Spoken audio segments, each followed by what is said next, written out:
കോൺഗ്രസിന് 2020 70 സീറ്റുകൾ കൊടുത്തു, 19 എണ്ണമേ ജയിക്കാൻ കഴിഞ്ഞുള്ളൂ. 29 സീറ്റുകൾ ഇടതുപക്ഷ കക്ഷികൾക്ക് കൊടുത്തു, അതിൽ 19 സീറ്റ് അവർ ജയിച്ചു. എന്നാൽ ഇക്കുറി RJD കൃത്യമായ കരുതലോടെ നീങ്ങുകയാണ്. RJD കോൺഗ്രസിൽ നിന്നുള്ള ചില മണ്ഡലങ്ങൾ മാറ്റി പരീക്ഷിക്കുകയാണ്. അതായത് കോൺഗ്രസ് കഴിഞ്ഞ തവണ മത്സരിച്ച 22ഓളം മണ്ഡലങ്ങൾ RJD മാറ്റി അതിന് പകരമായി RJD മറ്റ് 22 സീറ്റുകൾ കൊടുക്കുകയാണ്. അതായത് RJDക്ക് മത്സരിച്ച് ജയിക്കാൻ കഴിയാത്ത ചില സീറ്റുകൾ കൂടി കോൺഗ്രസിലേക്ക് നൽകുന്നു എന്നുള്ളത് വളരെ വ്യക്തമാണ്. പക്ഷെ അവിടെ ഈ മാറ്റം, ഈ ഇക്വേഷന്റെ മാറ്റം എന്ന് പറയുന്നത് പ്രവർത്തകരുടെ കൂടി അവിടുത്തെ കണക്കിലെടുപ്പ് മനസ്സിലാക്കിയാണ്. അതായത് ആ സംസ്ഥാനം മുഴുവൻ സർവേ പോളുകൾ മുഴുവൻ RJD നടത്തുമ്പോൾ അവർക്ക് അനുകൂലമാണ് ട്രെൻഡ് എന്ന് മനസ്സിലാക്കിയിട്ട് തന്നെയാണ് നല്ല രീതിയിൽ ഗ്രൗണ്ട് വർക്ക് നടത്തുന്നത്.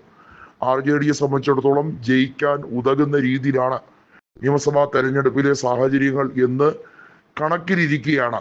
ഈ സാഹചര്യത്തിലും അട്ടിമറി പലതും നടക്കാൻ BJP നേതാക്കൾ ഇലക്ഷൻ കമ്മീഷനെ കൂട്ടുപിടിച്ച് നടത്തുന്ന നിലവിലെ വോട്ടർ പട്ടിക തിരുത്തൽ ഉൾപ്പെടെ ദേശീയ ശ്രദ്ധയിൽ കൊണ്ടുവരാൻ കഴിഞ്ഞത്. രാഹുൽ ഗാന്ധി പ്രതിപക്ഷ നേതാവായി ഏറ്റവും മികച്ച രീതിയിൽ തന്നെയാണ് വോട്ടധികാർ റാലി ബീഹാറിൽ ഉടനീളം സംഘടിപ്പിച്ചതും പാട്നയിൽ വലിയ തോതിലുള്ള പ്രക്ഷോഭം അത് ഏറെക്കുറെ വിജയിക്കുന്ന തരത്തിലേക്ക് കൊണ്ടുപോകാൻ കഴിഞ്ഞതും.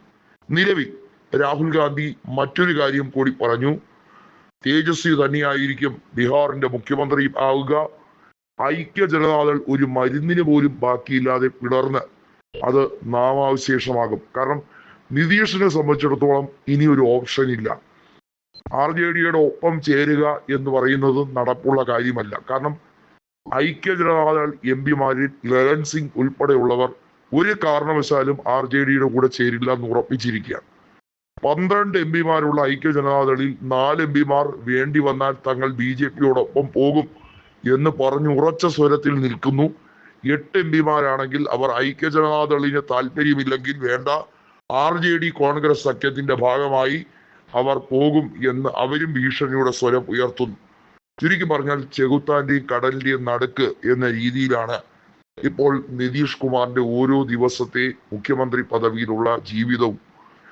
നിലവിൽ നിതീഷ് കുമാറിനെ ഏത് രീതിയിലും പുകച്ച് പുറത്തിയടിക്കാൻ കഴിയുന്ന രീതിയാണ് ഇപ്പോൾ ആ സംസ്ഥാനത്തുള്ളത്. വർഷങ്ങളോളം അധികാരം പിടിച്ച് കയ്യിൽ വെച്ചിട്ടും ബീഹാറിന്റെ രാഷ്ട്രീയ മണ്ണിൽ സ്വന്തമായി വേരുറപ്പിക്കാൻ ഇപ്പോഴും കഴിയുന്നില്ല. ഒരു തെരഞ്ഞെടുപ്പിനെ നേരിടാൻ നിതീഷിന് ഭയമാണ്. നിയമസഭയിൽ MLA ആവാൻ അദ്ദേഹം തുനിയാറില്ല. MLC ആയാണ് തുടക്കം മുതലേ ഇരിക്കുന്നത്. ഇത് നിതീഷിന്റെ ഗതികേടിനെ സൂചിപ്പിക്കുന്നു എന്ന് BJP വരെ തുറന്നടിച്ചിരിക്കുന്നു.